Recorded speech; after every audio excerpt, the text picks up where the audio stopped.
Have you noticed that sometimes when people are allergic to glaucoma meds, their pressure is higher, especially when it's alpha-GAN? Sometimes just stopping the medication, as Dr. Shafi mentioned, can lower the pressure a little bit, all of them. But anyway, this is case number 3. This is a 57-year-old male with history of pigmentary glaucoma, retinal detachment, multiple surgeries for retinal detachment, complaining of worsening vision in right eye.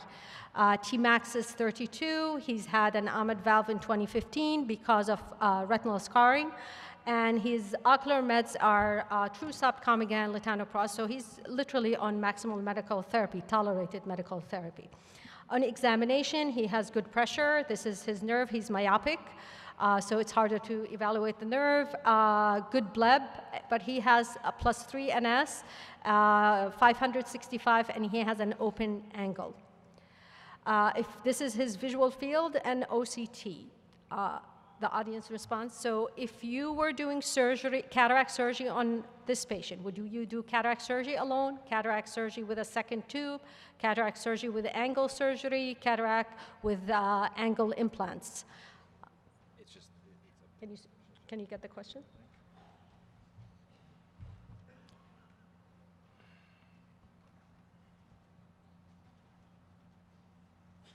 Oh, okay. Can you put the question? Okay. So we'll get back to the questions.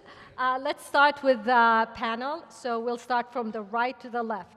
Joe. All right, I think I'm going first. For me, I feel like it's fairly clear-cut. I'm probably going cataract and second tube.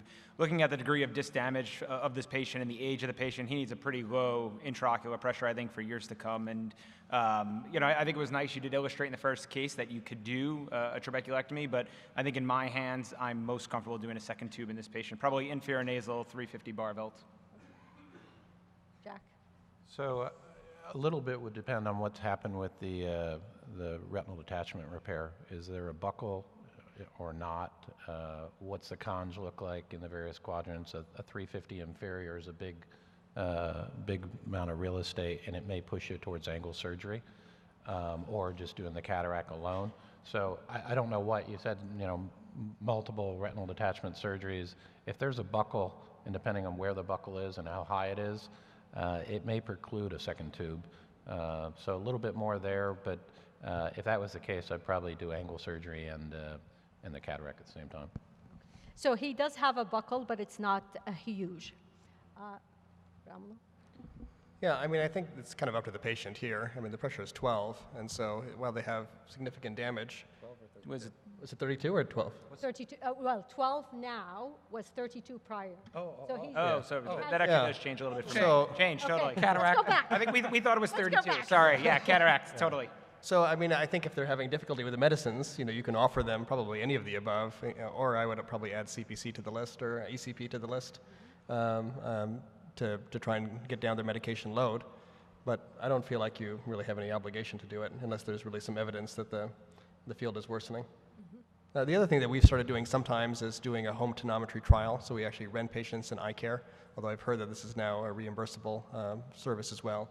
And so if you really have any concern that they're maybe getting worse or their pressure is spiking, you could really establish that their pressure is stable to decide whether you just want to do the cataract or whether you want to supplement it with another glaucoma procedure. Dr. Parrish? The patient's chief complaint, as I understood, was decreased vision. The most likely cause of that is his cataract.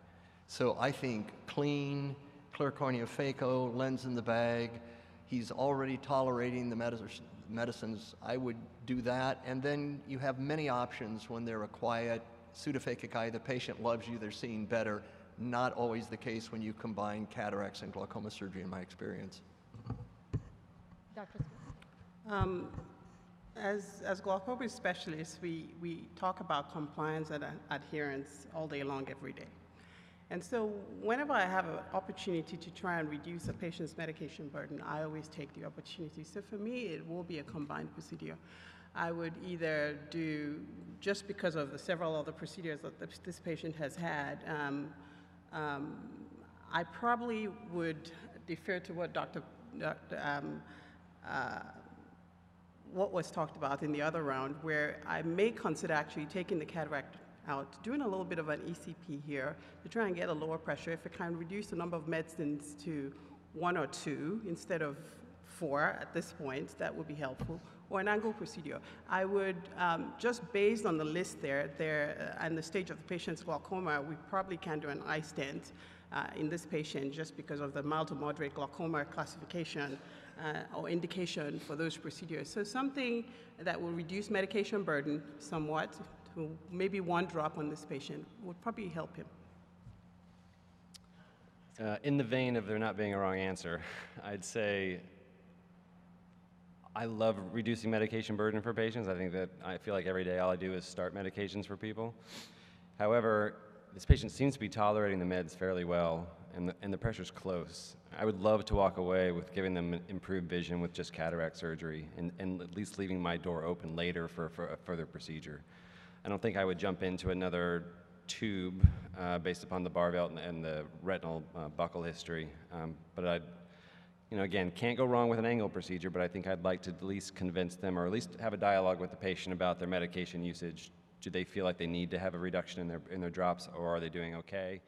I'm curious what the panel feels about IOP reduction when you do a phacoemulsification after somebody's had a primary tube shunt, because I actually often see that, sometimes I'm able to get some of my patients off medicine with the phaco alone, whether it's some breaking of some microadhesions in the capsule or something. I don't think we've seen great literature on it, but anecdotally, I've definitely seen some good pressure reduction. I agree. I mean, we definitely do see pressure reduction just taking the cataract out, more so than what I think I see with just phaco alone with not a pre-existing tube, whether there is microadhesions or whether I'm forcing fluid through the pathway.